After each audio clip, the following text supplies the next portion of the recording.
We'll just Good afternoon, everybody. We're just going to let people flow through. It might take us a couple of minutes, and then we will just get started.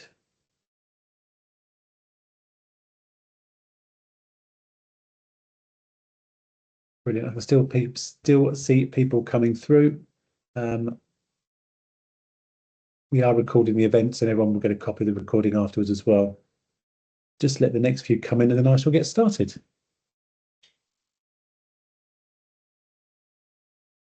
Brilliant. Okie dokie. Look, good afternoon. My name is Richard Ayres and I'm a social care advisor at Care England, and I want to welcome you today to the joint Mills and Reeve and Care England webinar designed to help care providers with tips to maximise value when selling a care home.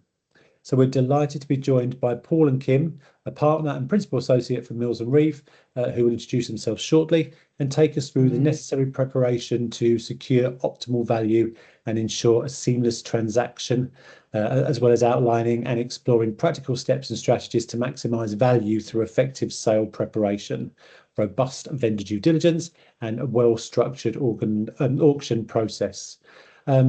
Hoping that you will leave with an improved understanding of vendor due diligence. You'll understand the essential vendor due diligence checks and auction strategies, and they will also talk through case studies and best practice, and then we will support with a Q&A session afterwards. So Paul and Kim are going to talk for between 25 and 30 minutes, at which point you are free to use the chat facility to raise any questions in the chat during the presentation, or you are free to email me any questions you wish to ask, be asked anonymously on your behalf. I'll drop my email address into the chat shortly and you can email me. I will ask that you mute yourselves during the conversation, during the presentation, and it's great to have cameras on if possible to make the session a bit more interactive.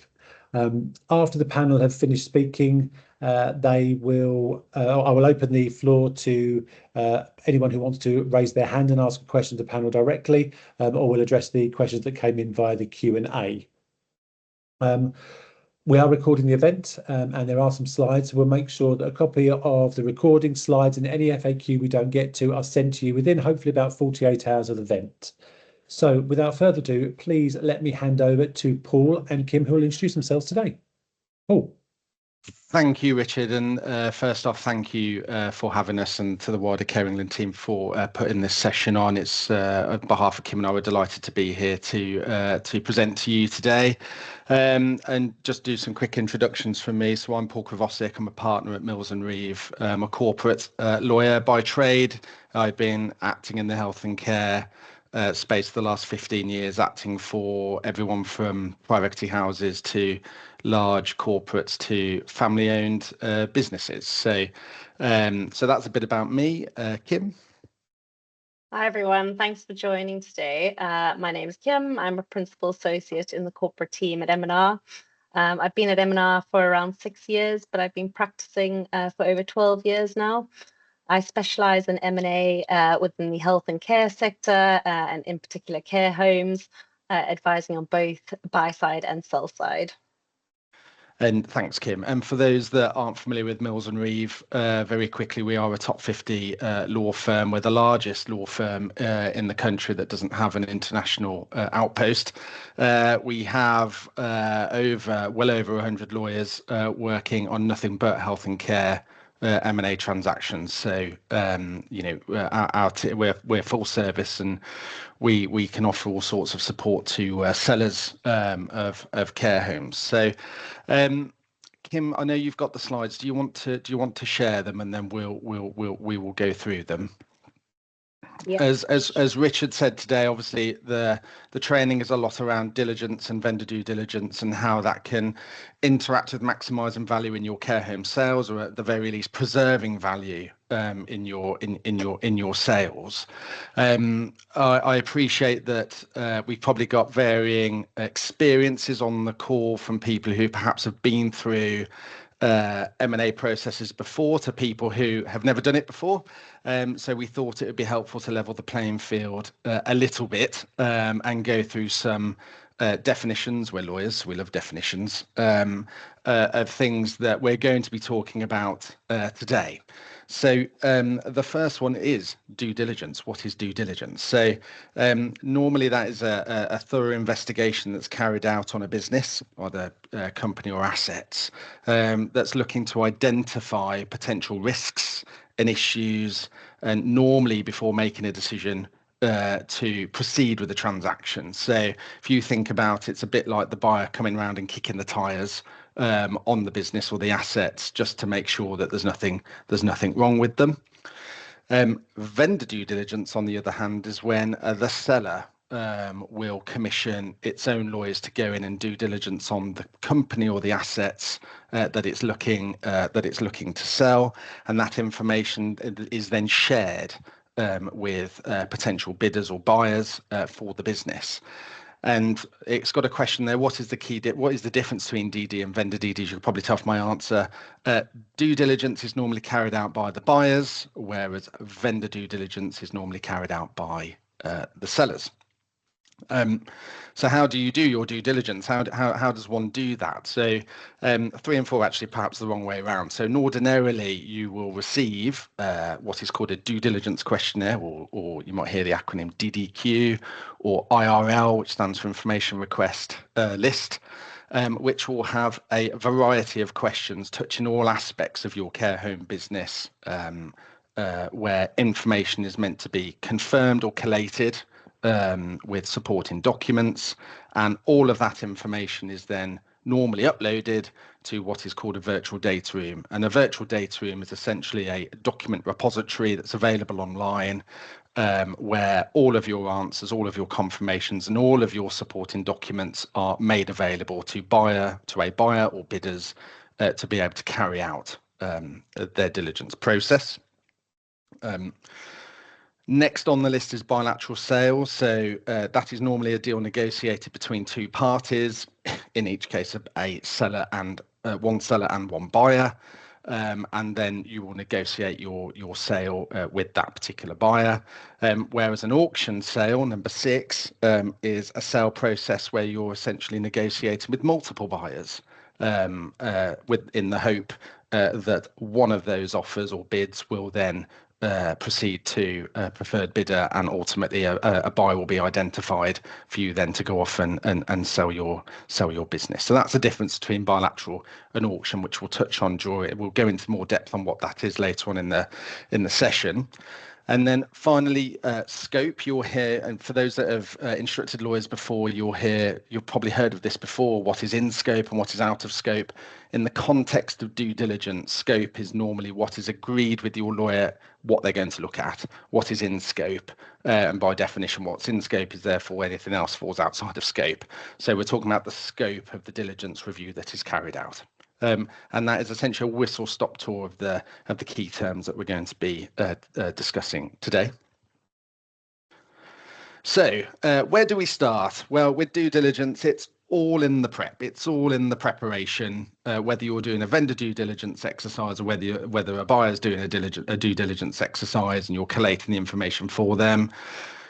You're all going to require the same thing, and that is a populated and well-ordered VDR or data room. We'll come on to what that means in a minute, and a full, comprehensive and complete due diligence questionnaire. We say we want a well-ordered VDR because we want the VDR to talk to the due diligence questionnaire, and likewise we want the due diligence questionnaire to talk to the documents that are in the VDR. Having acted for numerous buyers in the past, your heart does sink when you're given access to a data room or VDR and it's organized chaos and you can't find anything and you're not entirely certain what you're being told because the answers are vague. So it can undermine buyer confidence. It can, at very worst, look a little bit amateurish. We're looking to make a very good impression with our buyer or bidder. We want to present the business as best as we possibly can. We want our VDR to be well organized. We want our due diligence questionnaire to be comprehensive and complete.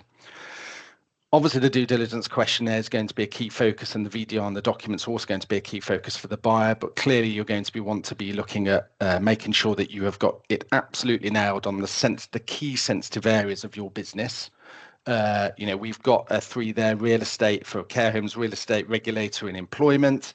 They tend to be the most sensitive. We could put in commercial contracts as well. Any contracts you've got with local authority, private pay terms and conditions.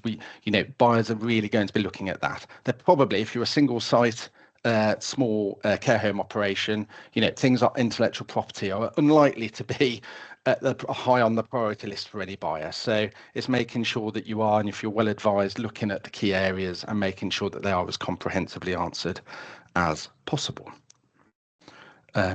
Next slide, Kim. I'll hand over to Kim. Thanks, Paul. So we thought it would be sensible to probably have a look at what a bilateral sale process means in the context of due diligence and how this interacts with disclosure before we delve any deeper into the vendor due diligence process. And for some of you, this may look very familiar, having gone through this process yourself. But as Paul mentioned, at the outset, you would have ideally a VDR prepared, fully populated, and a DDQ complete. At which point you would give the buyer and their advisors access to the VDR so they can commence their due diligence exercise. During this exercise, the buyer and its advisors will start raising further inquiries of the sellers in order that they can then complete their due diligence process, and then the seller will commence its disclosure process and complete that process. So that is a typical life cycle of what a bilateral sale DDQ process looks like. Now, where the seller's lawyers can add the most value is by conducting what we call a buyer's eye review before the buyer and its advisors are granted access to the VDR and DDQ. And ultimately what this means is that the seller's lawyers will conduct a high-level review of the documents in the VDR as well as the answers to the DDQ to determine whether there are any potential red flags. Unlike vendor DD, this isn't a full and formal DD process.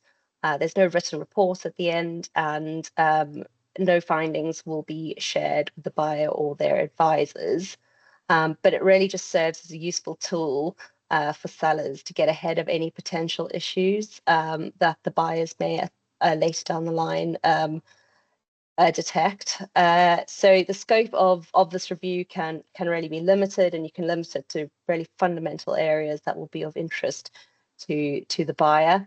A good example of this is that on a previous transaction, we were acting sell side, and we did this buyer's eye review for the seller, and we really concentrated on very fundamental areas, and one of those was the register of members, which is essentially determines who owns the shares and goes to the heart of what the buyer is buying. And it was determined that there were some deficiencies with the register of members, which would obviously create quite a big issue down the line. So we were able to firstly identify that and suggest a potential remedy and start putting that into action before the buyer even was aware of it. And then we also managed to control the narrative to the buyer. So ultimately, again, that saved time and a potential price chip down the line. So it is a very useful process. I'll hand over to Paul for vendor Thanks, Kim. DD. Thanks, Kim. So we've looked at a bilateral process very simply in the context of DD, and we're now going to look at what is vendor due diligence and how that interacts with the process. So the first thing, as we said, it's much the same. The trick is in the key is in the prep. So you're going to have your VDR prepared and populated and your DDQ completed. At the same time, I know we've got an arrow saying to the next one, but normally it could be at the same time, it could even be in advance actually of the VDR being prepared and populated. You're going to agree with your lawyer what they're going to look at, what are they going to report on. Now, the reality is it's unlikely that you're going to ask your seller to report on absolutely everything that's in the data room. The vendor DD is the report that's going to kind of it's going to be more intrusive than a buyer's eye review than what Kim mentioned on a bilateral transaction, but it doesn't need to cover everything. Depends entirely on the business and the complexity of what we're selling. It could even just focus on a couple of points. We've done VDD reports in the past where we've only looked at property and regulatory, and we haven't looked at anything else, to allow the buyer to then go off and do its own thing when it gets access to the data room. So that scope and what we were looking at, it goes to strategy of what you're selling and also how you're going to sell it. So we've got our scope then agreed and the VDR populated, and then your advisors are then going to start bringing together their vendor due diligence report, looking to issue a first draft. And that first draft will normally have loads of further inquiries. See, this is looking a bit similar to the bilateral. It's just that your seller's advisor doing it rather than the buyer, where they're going to be raising further inquiries and they're going to be trying to get into the nub of any issues that they find, and ultimately any issues that are identified and potential remedies that can be put into action prior to the bidder finding out. And obviously that is incredibly important, incredibly useful, because when we come to issue the when the VDD report is going to be finalized, the idea is that we don't have, or we have as few as possible red flags. I think when we describe a red flag, things that could go to the heart of the transaction, could go to the willingness of the buyer looking to buy, or even considering a price chip, or not getting the maximum value that you're looking for your care home or your care home group.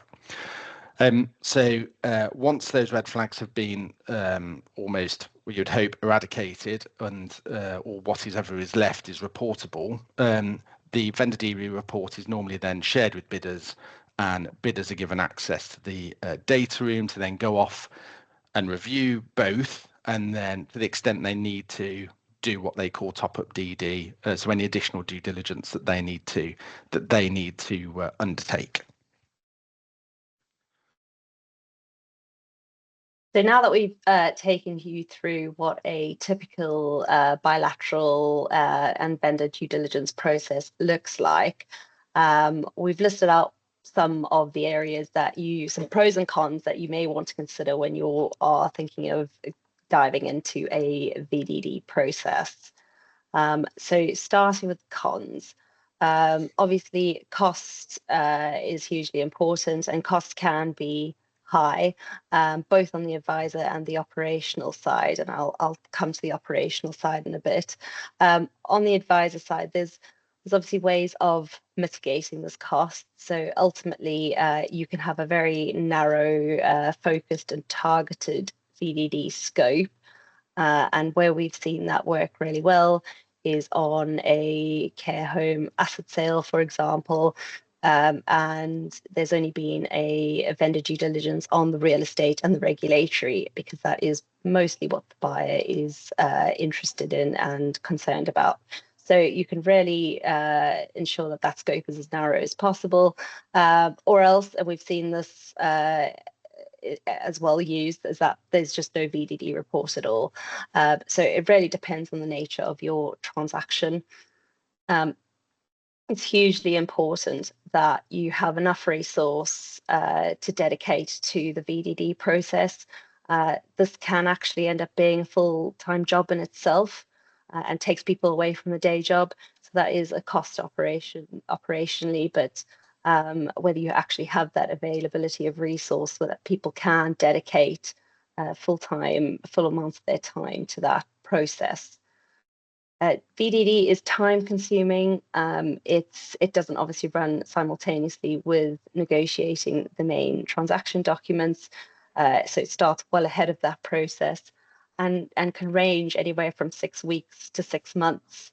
And again, it depends on the scope and the amount of documentation that's being reported on. I'm sure you can imagine that there is some vendor fatigue, particularly if you're starting this process way ahead of actually getting down to going to market. So that is always a really important thing to keep in mind. what your vendor DD report is only as good as the information that's provided. So it's really important that everything is complete and accurate, or it could render the VDD report not as useful as you would have hoped it to be. And of course, it's essentially a snapshot in time, so it has a shelf life. So it really needs to be timed very carefully, and not done too far ahead of going to market. Looking at the positives sides of it, and this is kind of what we've been touching on throughout this, is that ultimately it's to preserve price. It's to find those issues and remedy them, or suggest a solution to them, or else control the narrative around that. So a great example of this is something we've done recently on an auction process, acting against sell side. There was a national issue which impacted that particular sector. There was a lot of press around it, and that press was very negative and one-sided. So presenting that issue in the VDD report and presenting it from our client side, from sell side, and how it actually was impacting their business, and it didn't paint such a dire picture, was really helpful because it again preserved price. It gave the buyers the necessary comfort that they needed, and it also prevented them from seeking certain contractual protections in the documents. And then all of these points really do feed into each other, where you have this opportunity right at the outset to identify where your risk sits and to rectify it and mitigate it as much as you possibly can. And it also gives you an insight into fundamental points that the buyer will probably raise down the track, so you're not caught off guard. And then taking a look at the auction process versus bilateral. So Paul has mentioned this. So there are some very marked difference between the two. The purpose around an auction process is really to create competitive tension, as there's going to be more than one buyer or one bidder in the process, whereas in a bilateral process, there's one buyer from the outset. And how an auction process is usually run is that a corporate finance advisor is appointed, and they start with what they call fireside chats with a pre-agreed list of potential bidders.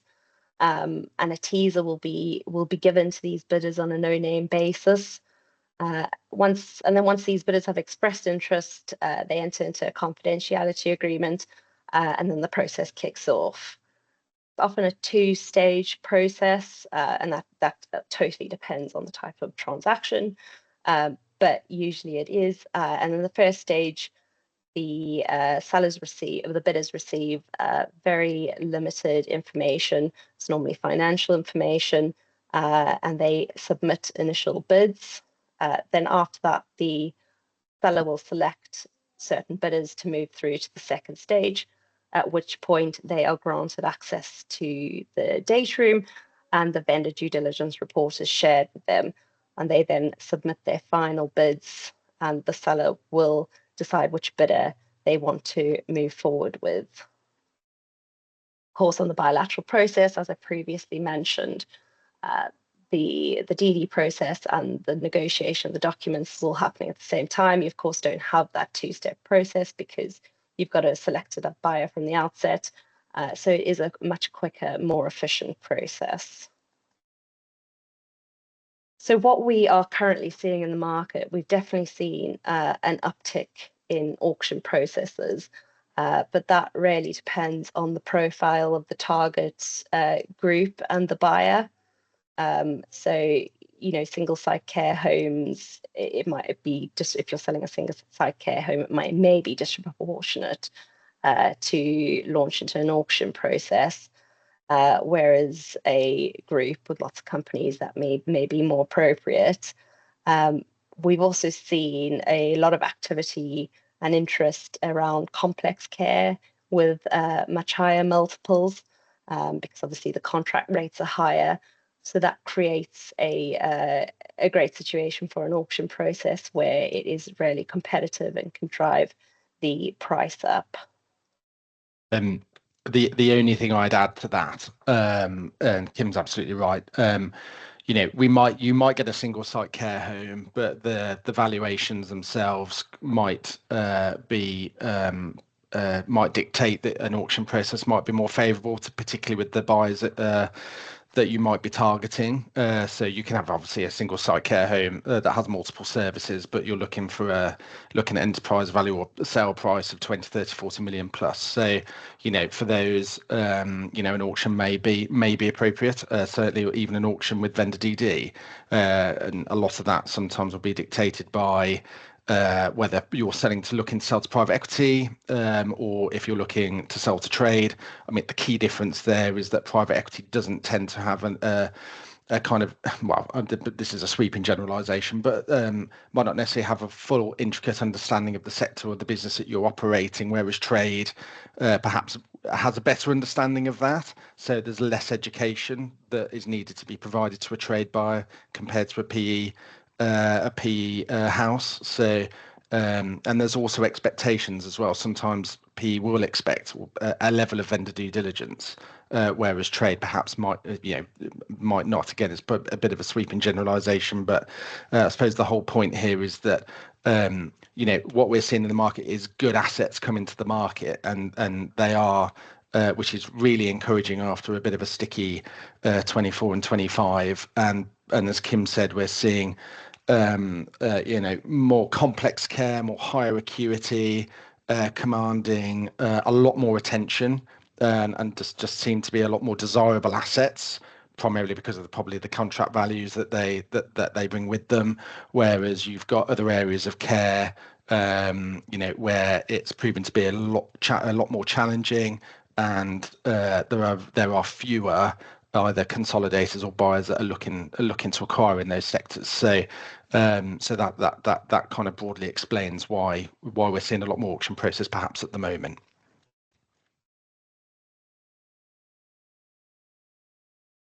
And then finally, some practical tips. So how to get the best out of your DD or vendor DD process. And some of these we've already touched on, but they are worth restating. So adequately and appropriately resourced.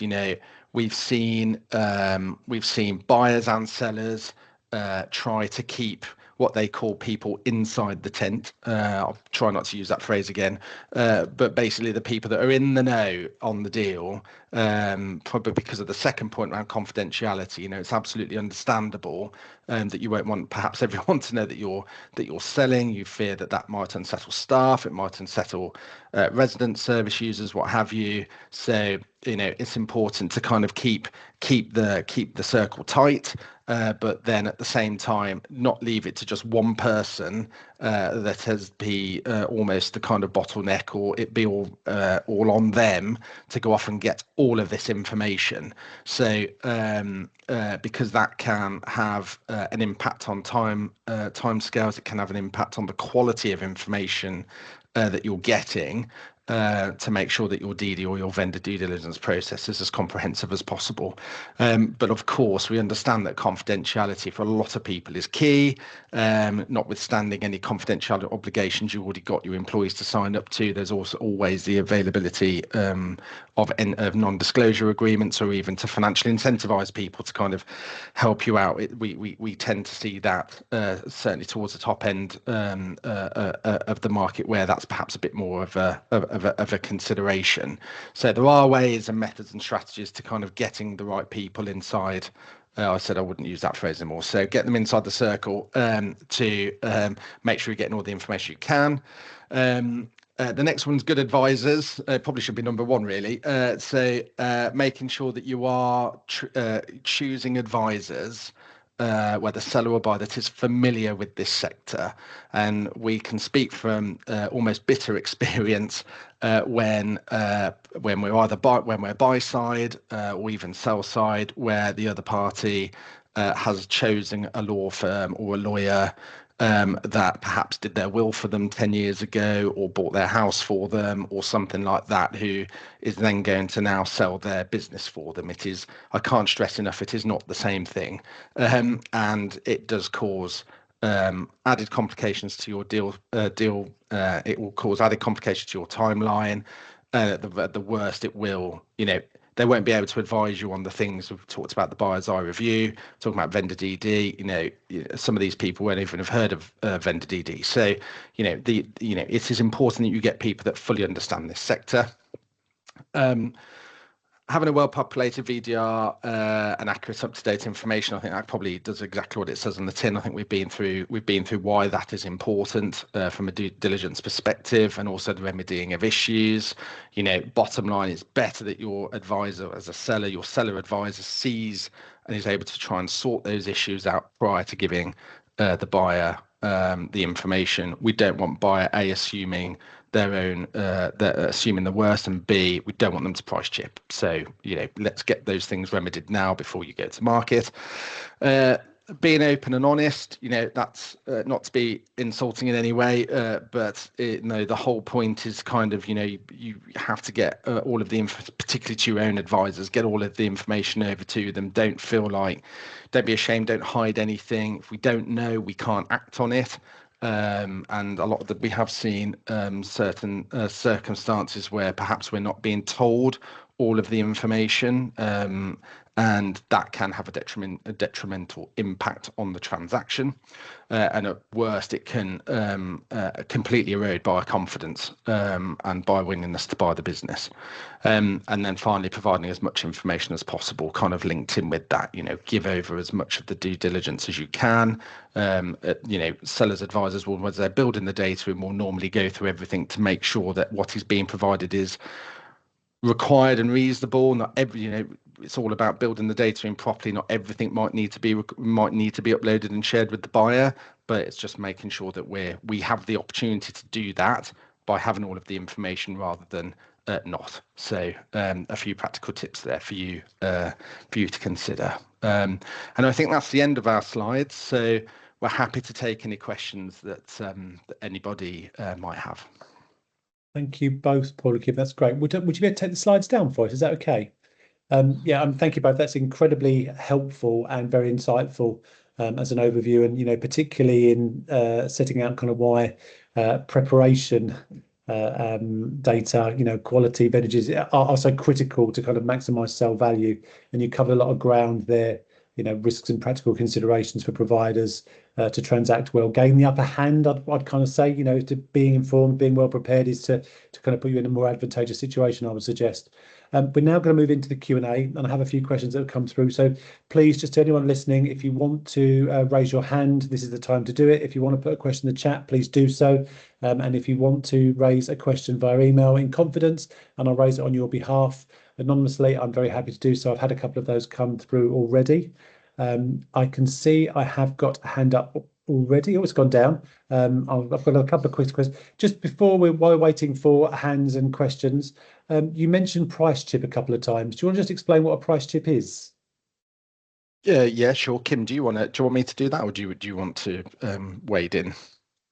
Yeah, no, that's fine. I'm happy to explain that. So essentially, obviously, you start off with an initially agreed price, and as certain issues are identified down the track and during the process, the buyer might seek to decrease that price, essentially in lieu of those issues, or if they have to rectify or remedy those issues post completion, and they'll decrease their price on that basis.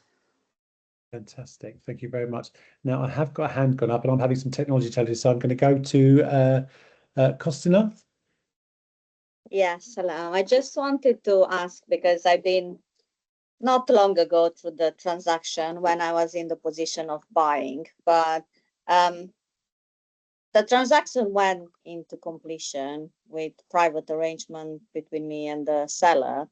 But I just wanted to ask why people should kind of come to you for advice, because now there are a lot of companies that plan to sell the business for so much, and then I will just say Redwoods, because it's on care homes and they have a lot of care homes in the portfolio. But when they are trying to kind of force people into signing on a contract, and even if they don't sell to somebody that they introduce, they will still try to go after their commission because they kind of force that contract on.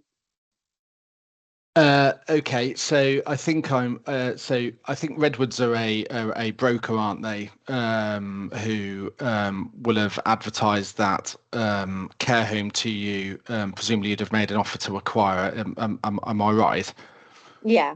Yeah. So I mean, specifics aside, why should they come to us? I mean, we don't. So Mills and Reeve is a law firm, so we don't. We kind of don't advertise businesses for sale or anything like that, or kind of you know, we don't value businesses either. So in terms of the your specific circumstances, I can't explain why what Redwood's terms and conditions are with you.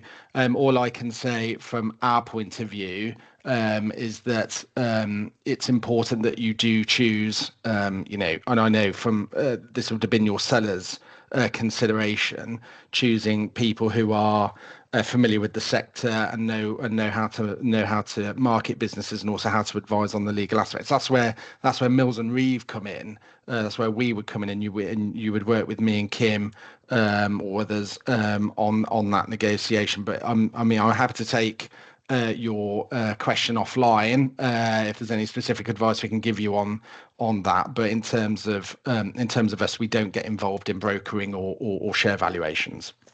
Yeah, so that means that you are appointed by a seller and a buyer. You actually don't do advertising for the care home like the Redwoods did or something like that. Yeah. Correct. Yes, that's right. And then your pricing is depending of the valuation of the business, or how do you price your, I don't know, your services? Yeah, no, sure. So typically when we meet sellers or buyers, we like to talk about the deal that's being done or looking to be achieved, and then we will go through all of the legal work that needs to be, what we believe will need to be carried out, which, given our experience, we're pretty good at that, and then provide a fee estimate to you for you to go away and consider. Thank you. It's Valerie as well. I used your surname. I do apologise, Valerie. That's fine. I had another question that's come in saying what were the issues of selling in 2024 to 25 that have been overcome? I think that's a really good question. I think from what we've seen, I think I think buyers have taken a bit more of a relaxed view on things like CQC ratings, and I think the reason for that is I think perhaps sell side have got a bit more acuter on kind of, if you've had a CQC registration review, an inspection report that was done 5-6 years ago, and it says it's inadequate or what have you, and or requires improvement, and you can't get the CQC back out to kind of reevaluate your business, even though you've implemented all of those changes, that whether you believed in them or not, implemented all those changes, and you're good, or you're better than good. I think ordinarily, when you go on a CQC website and you see that would automatically be a kind of a red flag. But I think there are third-party providers out there. I know from a legal perspective, Mills and Reeve, we do it as well. We've got a top regulatory team where we're able to kind of provide. I talked about vendor DD earlier. Kind of just focusing on that and being able to provide that comfort to a buyer, notwithstanding what CQC ratings have said, because obviously they become a bit more trigger happy with how those ratings interact with under the new regime compared to what they did before. So I'd probably go with that one. Fabulous. Thank you very much. Another question, are there any areas of vendor due diligence that impact valuations more commonly than others, and how would you suggest they can be avoided or mitigated? That's a great question. Yeah, it is. So I think the one that we tend to see, and it's not necessarily limited to care homes, will be things like national minimum wage, which is a very tricky area of law, and I think there aren't many businesses that get that spot on. So that getting advice early in relation to that, and I appreciate that's not necessarily just legal, that's also financial, and making sure those areas are tip top, because we do see a lot of businesses where that is not compliant, which might have an impact depending on the scale of how much has been underpaid to people, how much has been taken off. I've mentioned regulatory already, giving buyers comfort that there's no improvements that are needed to be required, that it's more maintaining the existing regime, will also go a long way into preserving value as well. Kim, have you got any others to add to that? I appreciate I'm talking a lot here, so have you got any others to add to that? Just on the employment side, probably holiday pay is also quite a hot topic, because that's not all employers don't always get that right. So it's making sure that you are doing that in a correct manner and doing that early, rather than waiting to the last second and then trying to fix something. I think I can probably validate that as well. I did Skills for Care released some data recently around holidays, and they came up with a median rate of the median days holiday was 28 days. And I thought, well, that's plausible. Median can be 28 days. But actually, when I went back and queried it and said, well, are there any who pay under 28? They said, oh, yes, there was data that came through less than 28 days. So there's people offering less than statutory minimum, which with the part-time hours, you can see how some people get confused. So, and I would suggest probably sick pay is going to become one of those issues when we get the laws come in around sick pay from the 1st of April. So again, that was a great question. Another question that's come through is, what are you seeing as the main reason for deals falling over currently from both a buyer and a seller's side? Really good question again. I'm trying to think of ones where that have aborted. And a lot of the time, buyers can't get the funding. I think over the last perhaps 18 months to 2 years, where interest rates have kind of gone in a way that perhaps people haven't well, no one has enjoyed really, unless you're a saver.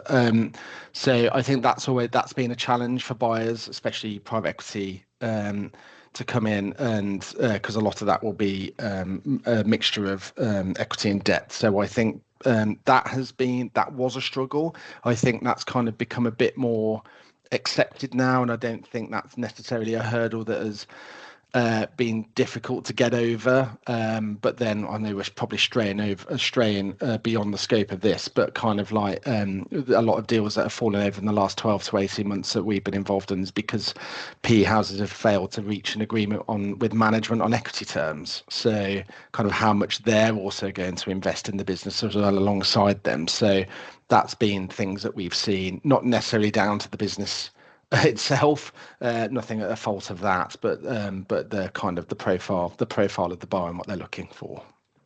Brilliant, thank you. Is there anything that jumps out from the seller's side?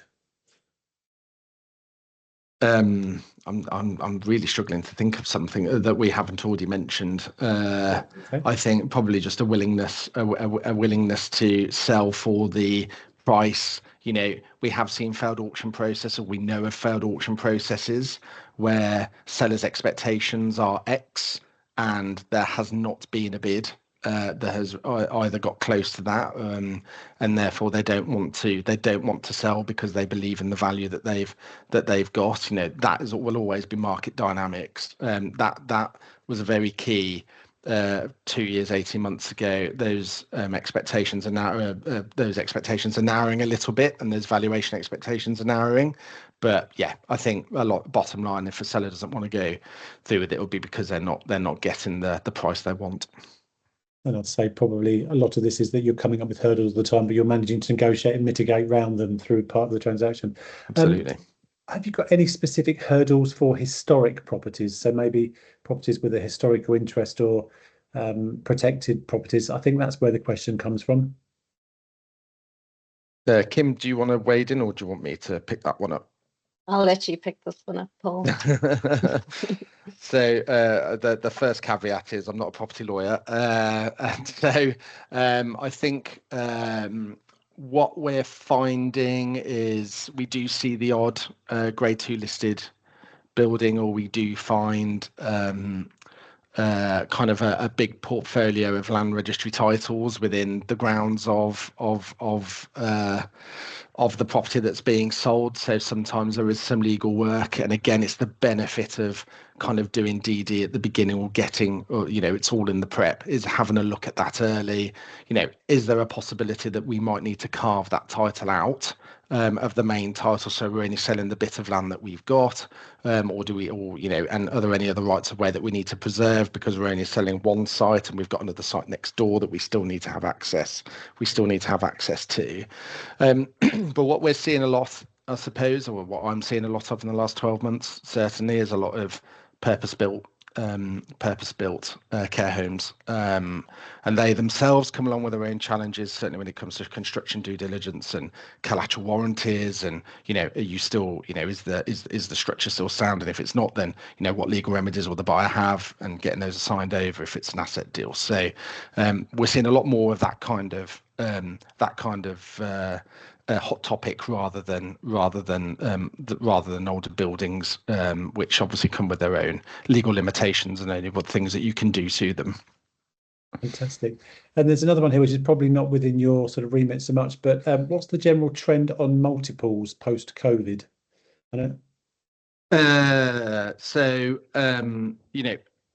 Yes, you're right, because we're not, as Valeria asked, we're not brokers, we're not share valuers, but we are kind of, I suppose it comes back to the previous comment on what we're seeing in the market. We are seeing multiples being, use the word recovering, depends what your starting point is, but kind of certainly in the complex care, area, we're seeing kind of that's commanding a higher multiple. I think that the bottom line is the quality, the better the asset, the more quality of the asset, the higher value it's going to attract. So, you might be still doing the same services, but the asset quite isn't as good as the one that is good, and you can lose a couple of it could be 6 times for a very average business, it could be 8 times for a really, really good one. So we are seeing those kind of complex care providers commanding higher values, and obviously the at the lower end there's other reasons why they are where they are, and a lot of that is down to funding. So yeah, it's interesting times, but we are seeing a lot of activity. We think we're in for, we hope, probably predict we're in for a reasonably busy 2026, where I think a lot of people will be looking to transact. Fantastic. Any sort of trends in those transactions? I think we've sort of seen sort of growth of the smaller, less of the larger. Some of the larger are downsizing, some of the smaller groups are becoming bigger, swallowing up some of the SMEs. But have you got any thoughts on the patterns you're expecting? I think certainly for the clients that we've had, there's been divestment, so there's been a real focus on returning to the core nature of the businesses that they operate. Certainly for the buyers that we act for, we've done what they call divestments, so kind of basically a sale of those what they describe as non-core assets across multiple sectors, and getting back to what they're looking to do. The great thing about that, of course, if you're a buyer, is that there are some perhaps more affordable assets that are coming to market, because the buyer of our client, the buyer or the seller, doesn't want to keep hold of those anymore. So, but the comforting thing about those things is that we are finding people wanting to take those assets off our clients' hands. So I think there's been a fair amount of that going on for the last 12 to 24 months. Brilliant. I've got another question here, just dropping in. In your experience, have you dealt with property sales where part of the property is subject to a debenture? If so, how do buyers typically view this, and does it impact marketability? Yeah, so the debenture, normally an item of security that is held by a third party, normally a bank. which has been so the title is what we would describe as encumbered, so it's charged. So you've got an item of security that's registered against it. It shouldn't affect the marketability, because if you're a buyer, it's very likely that the buyer's going to want that removed at completion, and it's very likely going to be doing that, expecting that to be coming out of what we call, well, I suppose, the sale price. So, the bank will be owed money, and that will be repaid at completion, and therefore the debenture to be released. And if a buyer is using their own bank funding, then it's very likely that debenture will go and will be quickly replaced by another one, which will be the buyer's own lender. So no, if I've understood the question correctly on that, then no, it shouldn't affect marketability. Brilliant. Thank you. Thanks, Maddie. If we haven't got that quite right, just pop back in or stick your hand up, Maddie. You can speak to Paul or Kim directly. I'll go on to the next question. So from your experience, where do most care home vendors fall short in their due diligence preparation, and what are the avoidable issues that most erode value early in the process? Kim, do you want to? I'm sorry. Do you want to do this one? Yeah, well, I'll start off and you can jump in if I sure. miss anything. But I think a real issue is just how much information is provided. So it's really not giving enough information or a complete picture of everything that's going on. And that can really affect the VDD process, because not only does it drag it out, it also means that reporting may not be accurate. And also just dedicating the right people to the job, and people that are in the know and can speak to those parts of the business, that really aids the process and speeds it along. And Paul, I don't know if you've got any other where sellers get let down. So I think it's kind of, I suppose it touches on the practical tips really. Making sure that you've got enough support around you to do it. Even if you're a sole owner of a single site care home that you're looking to sell for £500,000, let's say, then the chances are you're probably going to know most about what's going on in your business, but not everything. So it's making sure that you've got the right people available to you to give you all of the information that you need. I think where we've also seen due diligence perhaps not be as comprehensive as we need is where the answers to the DDQ or the questions that are answered are pretty vague.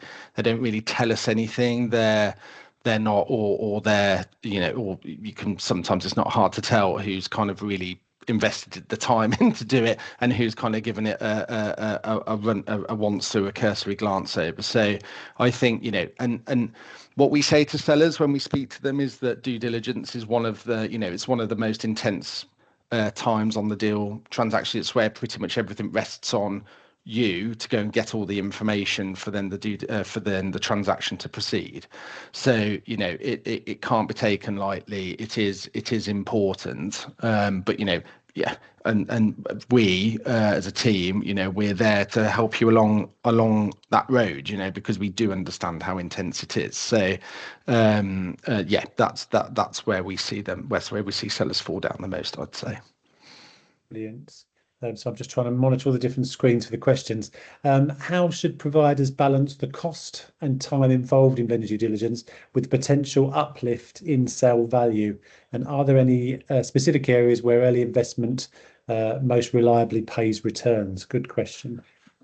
Yeah, it is. So, we fully appreciate. So, vendor DD is kind of, I'd say, a little bit notorious to price in terms of fees, because you just don't know what you're going to be looking at. You can agree your scope, but you don't entirely understand what you're going to be delving into until you've actually delved into it and you can see what you need. So it is difficult. It is a challenge to manage, and making sure that it's being done within the parameters of whatever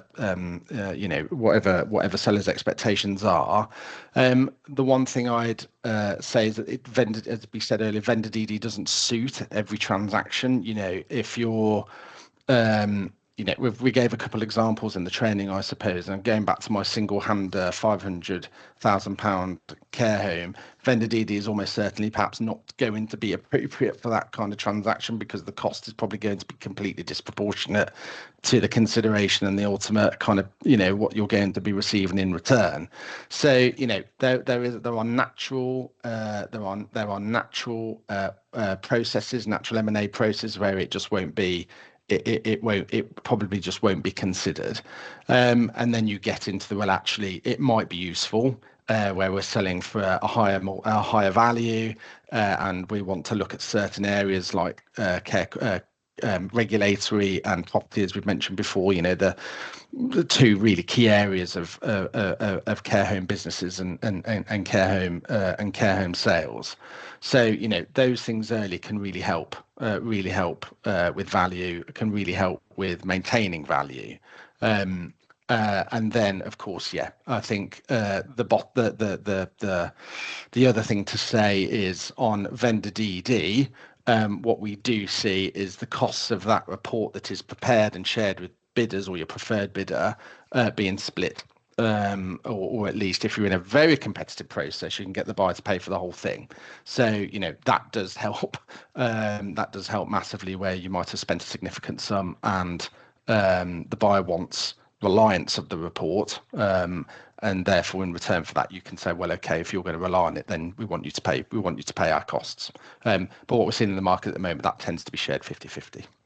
And I'm very conscious of time. I'm going to ask you one quick rapid fire question, if that's okay, and I'll try and give me a sort of 30-second response if possible. In a competitive auction context, what do buyers look for first when assessing a care home sale? 30 seconds. If it's a company, then the first place you're going to look at is statutory books. You know, do you own the shares that are being sold? It's very likely they're probably not going to look at anything legal first. They're probably going to go straight for the numbers.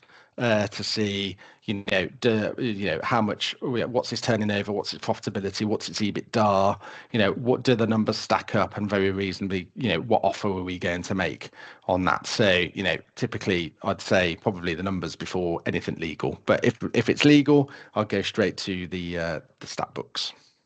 Brilliant. Well, look, we've come to time. So thank you, Paul, and thank you, Kim. You've been absolutely amazing. That was a fantastic webinar event and really very, very informative. Thank you for everybody for listening. We will send a copy of the recording, we'll send a copy of the slides, and we will send Paul and Kim's contact details to each of you should you wish to follow up directly if you've got any questions.